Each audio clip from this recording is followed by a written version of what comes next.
இந்த வீடியோவில் நாம் TNEA வெப்சைட்டில் ரெஜிஸ்ட்ரேஷன் எப்படி செய்வது என்பதை பார்க்கலாம். முதலாவதாக மாணவருக்கு இமெயில் ஐடி தேவை. இமெயில் ஐடி இல்லை என்றால் உடனடியாக அதை தயார் செய்து கொள்ள வேண்டும். ஏனென்றால் இதுதான் உங்களுடைய யூசர் ஐடியாக இருக்கும். இதன் மூலமாகத்தான் TNEAவின் செயல்முறைகள் உங்களுக்கு தெரிய வரும். இரண்டாவதாக மொபைல் நம்பர். உங்களுடையது அல்லது உங்களுடைய பெற்றோர்களுடைய நம்பரை பதிவு செய்யலாம். SMS வருவதற்கும் ரெஜிஸ்ட்ரேஷன் OTP வருவதற்கும் இந்த பதிவு முக்கியமானது. மூன்றாவதாக ரெஜிஸ்ட்ரேஷன் ஃபீ பேமெண்ட். ஆன்லைன் அல்லது DD மூலமாக TFC சென்டருக்கு சென்று பணம் செலுத்தலாம். OC, BC, BCM, MBC மற்றும் TNC கம்யூனிட்டியில் உள்ளவர்களுக்கு 500 ரூபாயும், SC, SCA, ST கம்யூனிட்டியில் உள்ளவர்களுக்கு 250 ரூபாயும் ரெஜிஸ்ட்ரேஷன் கட்டணமாக வசூலிக்கப்படுகிறது. தேவையான டாக்குமெண்ட்ஸ் மற்றும் சர்டிஃபிகேட்ஸ் உங்களிடம் தயாராக இருந்தால் ஒரே நாளிலேயே ரெஜிஸ்ட்ரேஷன் செய்யலாம். எப்படி ரெஜிஸ்ட்ரேஷன் செய்வது என்று இப்பொழுது நாம் பார்ப்போம். பிரவுசரில் TNEAonline.org என்ற வெப்சைட்டிற்கு சென்றால் இந்த ஸ்கிரீன் ஓபன் ஆகும். தாங்கள் ஒரு புது யூசராக இருப்பதால் click here for new registration என்ற பட்டனை கிளிக் செய்ய வேண்டும். அது தங்களை நியூ ரெஜிஸ்ட்ரேஷன் ஃபார்மிற்கு எடுத்துச் செல்லும். முதலாவதாக விண்ணப்பதாரரின் பெயர். தங்களுடைய பெயர் 10th அல்லது 12th மார்க்ஷீட்டில் உள்ளபடியே பொருந்த வேண்டும். அடுத்ததாக தங்களுடைய கைபேசி எண்ணை நிரப்பவும். பிறகு இமெயில் ஐடி. மாணவருடைய இமெயில் ஐடியாக இருப்பது நல்லது. அடுத்து மாணவருடைய பிறந்த தேதியை நிரப்ப வேண்டும்.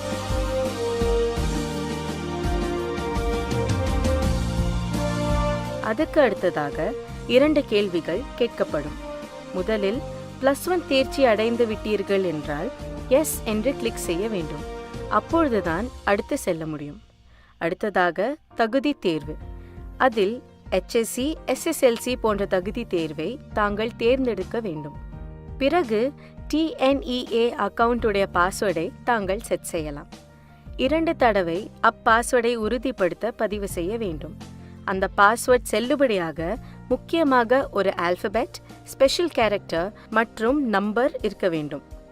பாஸ்வேர்ட் செட் செய்தவுடன் தாங்கள் எஸ் என்று கிளிக் செய்தால் ஒரு கன்ஃபர்மேஷன் பாப்அப் வரும். அதற்கு எஸ் என்று கிளிக் செய்தால் உங்கள் மொபைலிற்கு அல்லது இமெயில் ஐடிக்கு ஒரு OTP வரும். அந்த OTPயை நிரப்பி சப்மிட் செய்தவுடன் ரெஜிஸ்ட்ரேஷன் ப்ராசஸ் நிறைவடையும். அது யூசர் லாகின் பேஜிற்கு கொண்டு செல்லும். இமெயில் அட்ரஸ் தான் தங்களுடைய யூசர் ஐடி. பிறகு தாங்கள் உருவாக்கிய பாஸ்வேர்டை நிரப்பி லாகின் செய்யுங்கள். லாகின் செய்தவுடன் முதல் பக்கத்தில் தாங்கள் நிரப்ப வேண்டியவை தனிப்பட்ட தகவல்கள், அதாவது பர்சனல் இன்ஃபர்மேஷன். உங்களுடைய பெயரை ஏற்கனவே பதிவு செய்ததால் அதை மாற்ற முடியாது. அடுத்து தங்களுடைய தந்தை அல்லது பாதுகாப்பாளரின் பெயரை நிரப்ப வேண்டும். பிறகு உங்களின் முகவரி. கம்யூனிகேஷன் அட்ரஸும் பெர்மனன்ட் அட்ரஸும் ஒன்றாக இருந்தால் சேம் ஆஸ் கம்யூனிகேஷன் அட்ரஸ் என்ற ஆப்ஷனை கிளிக் செய்ய வேண்டும். இல்லை என்றால் தாங்கள் பெர்மனன்ட் அட்ரஸை தனியாக நிரப்ப வேண்டும். அடுத்ததாக தாங்கள் எந்த மாநிலத்தை சேர்ந்தவர், மாவட்டத்தை சேர்ந்தவர் மற்றும் எந்த தாலுகாவை சேர்ந்தவர் என்பதை நிரப்பிவிட்டு தாங்கள் முகவரியின் பின்கோடையும் நிரப்ப வேண்டும். அடுத்து தங்களுடைய சொந்த மாவட்டம் மற்றும் சொந்த மாவட்டத்தின் குடிமை நிலையை நிரப்ப வேண்டும். ஏற்கனவே தங்களுடைய பிறந்த தேதியை பதிவு செய்ததால் அதையும் மாற்ற முடியாது.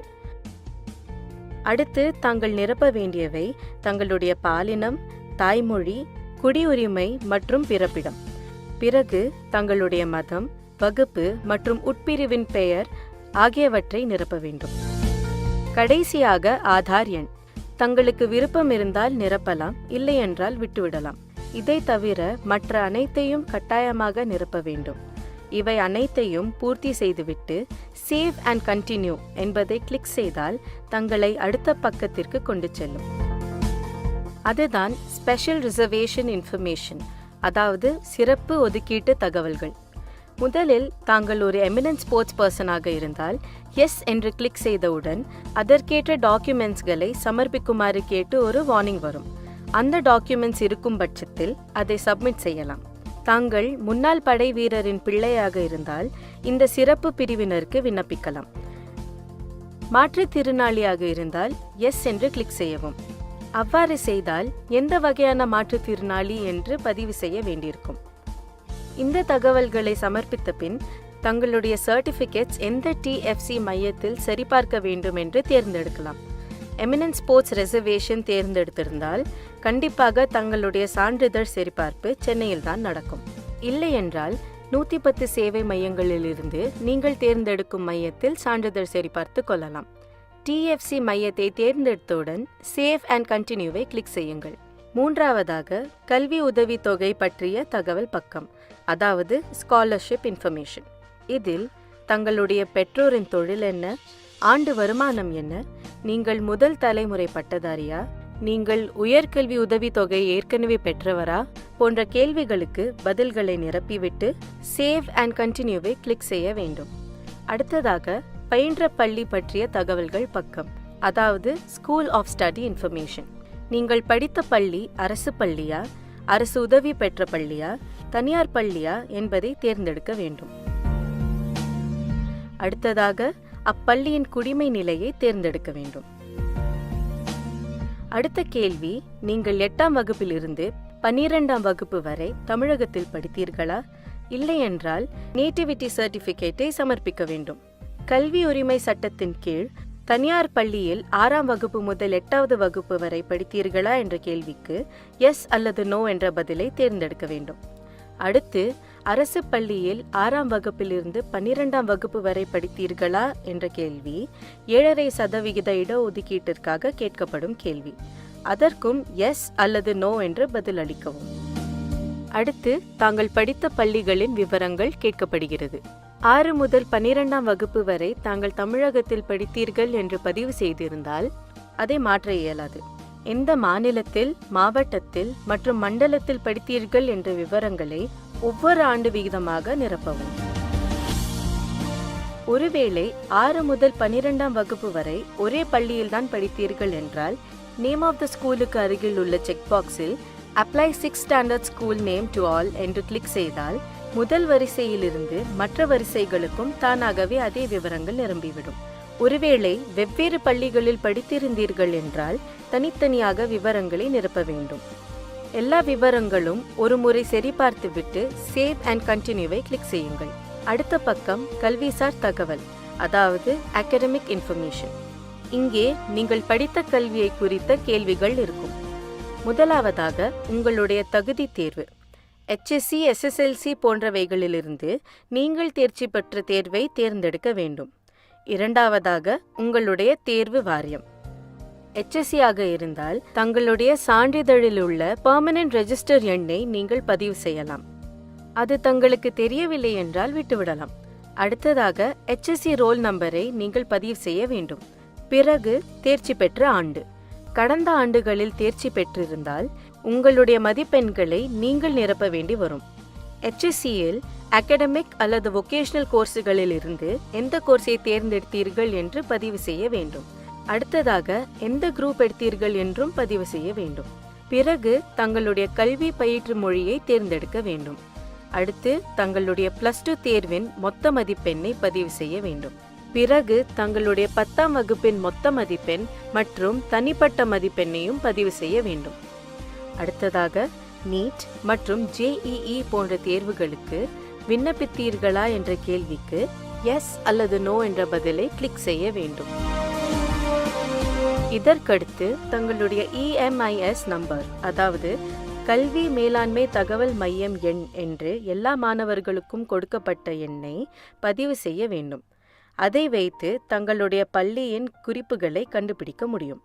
அத்துடன் சாதி சான்றிதழின் எண்ணையும் கொடுக்க வேண்டும். பூர்வீக சான்றிதழ் கொடுத்திருந்தால் அதன் எண்ணையும் கொடுக்கலாம். அனைத்தையும் பூர்த்தி செய்தவுடன் சேவ் அண்ட் கண்டினியூ கிளிக் செய்து personal information, special reservation information, scholarship information, school of study information மற்றும் அகாடமிக் இன்ஃபர்மேஷன் பக்கங்களின் ப்ரிவ்யூவை பார்க்கலாம். ஒருவேளை ஏதாவது விவரம் தவறாக கொடுத்திருந்தால் பேக் பட்டனை கிளிக் செய்து அந்த விவரத்தை மாற்றிக்கொள்ளலாம். எல்லாம் சரியாக இருந்து தங்களுக்கு ஆன்லைனில் கட்டணம் செலுத்த வேண்டுமென்றால் கீழே கண்டினியூ டு பே என்ற பட்டனை கிளிக் செய்யுங்கள். அல்லது தங்களுக்கு டிடி எடுத்து கட்டணம் செலுத்த வேண்டுமென்றால் பிரிவ்யூ நிலையிலேயே TFC மையத்திற்கு கொண்டு சென்று கட்டலாம். கண்டினியூ டு பே பட்டனை கிளிக் செய்தால் தங்களின் பேமெண்ட் கேட்வேயை தேர்ந்தெடுக்க வேண்டும். இங்கே 4 வங்கிகளின் கேட்வே இருக்கிறது. இந்த கேட்வேயில் இல்லாத வங்கிகளிலிருந்தும் ரெஜிஸ்ட்ரேஷன் ஃபீ UPI மூலமாகவோ நெட் பேங்கிங் மூலமாகவோ கிரெடிட் கார்டு மற்றும் டெபிட் கார்டு மூலமாகவோ கட்டலாம். பேமெண்ட் கேட்வேயை தேர்ந்தெடுத்த பின் பே என்ற ஆப்ஷனை கிளிக் செய்தவுடன் அந்த வங்கியின் வலைத்தளத்திற்கு தங்களை கொண்டு செல்லும். அதில் கேட்கப்படும் விவரங்களை பூர்த்தி செய்து தங்களுடைய அக்கவுண்ட் விவரங்களை நிரப்பி கட்டணம் செலுத்திவிட்டால் பேமெண்ட் சக்சஸ்ஃபுல் என்ற பக்கம் வரும். அங்கே ஜென்ரேட் ரிப்போர்ட் என்ற பேஜில் டவுன்லோட் நவ் என்ற லிங்கை கிளிக் செய்தால் உங்களுடைய அப்ளிகேஷன் டவுன்லோட் ஆகிவிடும். கட்டணம் செலுத்திய பின் தங்களுடைய எந்த விவரங்களையும் மாற்ற முடியாது. அதனால் முன்னதாகவே சரிபார்த்து கொள்ளுங்கள். டவுன்லோட் செய்த உங்களுடைய அப்ளிகேஷனில் பெற்றோரும் மாணவரும் கையெழுத்திட வேண்டும். அந்த விண்ணப்பத்தின் இறுதியில் எந்தெந்த சான்றிதழ்களை அப்லோட் செய்ய வேண்டும் என்று குறிப்பிடப்பட்டிருக்கும். ரெஜிஸ்ட்ரேஷனின் அடுத்த கட்டமாக ஒரிஜினல் சர்டிஃபிகேட்ஸை அப்லோட் செய்ய வேண்டும். முதலில் TNEA வெப்சைட்டிற்கு சென்று லாகின் செய்ய உங்களுடைய யூசர் நேம் மற்றும் பாஸ்வேர்ட் இரண்டையும் கொடுக்க வேண்டும். அது உங்களை பிரிவ்யூ பேஜிற்கு கொண்டு செல்லும். அதில் மேலும் கீழும் அப்லோட் சர்டிஃபிகேட் என்ற லிங்க் இருக்கும். அந்த லிங்கை கிளிக் செய்தால் சர்டிஃபிகேட் அப்லோட் செய்யும் பேஜிற்கு வந்துவிடும். அங்கே கொடுத்திருக்கும் இன்ஸ்ட்ரக்ஷன்ஸை கவனமாக படிக்கவும். அதற்கு என்னென்ன தேவை என்பதை இப்பொழுது நாம் பார்க்கலாம். முதலில் சர்டிஃபிகேட்டில் எந்தெந்த ஃபீல்டுக்கெல்லாம் அருகில் ஆஸ்டரிஸ்க் உள்ளதோ அவையெல்லாம் மேண்டேட்ரி. அதை நீங்கள் அப்லோட் செய்தால் மட்டுமே சர்டிஃபிகேட் அப்லோட் முழுமையடையும். அப்லோட் செய்யும் ஃபைல் ஃபார்மேட் PDF அல்லது JPG ஆகவும் இருக்கலாம். ஒவ்வொரு ஃபைலுடைய ஃபைல் சைஸும் 150 KBயிலிருந்து 1 MB வரை இருக்க வேண்டும். எப்படி ஸ்கேன் செய்ய வேண்டும் என்று தெரிந்து கொள்ள How to scan your certificates என்ற லிங்கை கிளிக் செய்ய வேண்டும். அதில் சென்று தங்களுடைய மொபைலில் எவ்வாறு ஸ்கேன் செய்ய வேண்டும் என்பதை படிப்படியாக பார்த்து தெரிந்து கொள்ளலாம். அப்படி ஸ்கேன் செய்த ஃபைல்களை ஒரு ஃபோல்டரில் அந்தந்த சர்டிஃபிகேட் பேரில் சேவ் செய்து வைத்துக் கொள்ளவும். பிறகு அதை கிளிக் செய்து தாங்கள் அப்லோட் செய்யலாம். தங்களுடைய பாஸ்போர்ட் சைஸ் ஃபோட்டோவையும் சிக்னேச்சரையும் அப்லோட் செய்ய வேண்டும். ஃபோட்டோ மற்றும் சிக்னேச்சரின் ஃபைல் சைஸ் 20 KBயிலிருந்து 50 KBக்குள் இருக்க வேண்டும். தாங்கள் ஸ்பெஷல் கேட்டகரியில் அப்ளை செய்திருந்தால் அந்த சர்டிஃபிகேட்டை அடிஷனல் சர்டிஃபிகேட் என்ற பகுதியில் அப்லோட் செய்ய வேண்டும். தாங்கள் ஸ்போர்ட்ஸ் கேண்டிடேட்டாக இருந்தால் சர்டிஃபிகேட் 1 மற்றும் சர்டிஃபிகேட் 2 என்ற அனெக்சரில் கொடுத்திருக்கும். அதே ஃபார்மேட்டில் தாங்கள் ஸ்போர்ட்ஸ் சர்டிஃபிகேட்டையும் தயார் செய்ய வேண்டும். எல்லா சர்டிஃபிகேட்டையும் ஒரே PDF ஃபைலாக ஸ்கேன் செய்து அப்லோட் செய்யலாம். ஸ்போர்ட்ஸ் சர்டிஃபிகேட்டின் PDF ஃபைல் சைஸ் அதிகபட்சமாக 2 MB வரை இருக்கலாம். இதுதான் அப்லோட் செய்வதற்கான வழிமுறை. இப்பொழுது அப்லோட் எப்படி செய்வது என்பதை பார்க்கலாம். முதலில் 10ஆம் வகுப்பு சர்டிஃபிகேட்டை அப்லோட் செய்ய வேண்டும். 10th மார்க் ஷீட் என்ற பகுதியை கிளிக் செய்தால் உங்களுக்கு அப்லோட் செய்வதற்கான ப்ரௌசிங் ஆப்ஷன் ஓப்பன் ஆகும். தங்களுக்கு தேவையான ஃபைலை செலக்ட் செய்து ஓப்பன் என்று கிளிக் செய்தால் அந்த ஃபைல் அப்லோட் ஆகிவிடும். அதே ஃபைல் தான் அப்லோட் ஆகி இருக்கிறதா என்று ப்ரிவ்யூவை பார்த்து தெரிந்து கொண்டு அடுத்த ஃபைலை அப்லோட் செய்யலாம். ஒருவேளை தவறான ஃபைலை அப்லோட் செய்திருந்தால் அங்கு உள்ள delete என்ற ஆப்ஷனை கிளிக் செய்து அந்த ஃபைலை விலக்கிவிடலாம். இல்லையென்றால் அப்லோட் என்ற பகுதியை கிளிக் செய்து சரியான ஃபைலை அப்லோட் செய்யலாம். 10th மார்க் ஷீட் அப்லோட் செய்த பிறகு 11th மார்க் ஷீட்டை அப்லோட் செய்ய வேண்டும். அடுத்ததாக 12th மார்க் ஷீட், அதை முக்கியமாக அப்லோட் செய்ய வேண்டும்.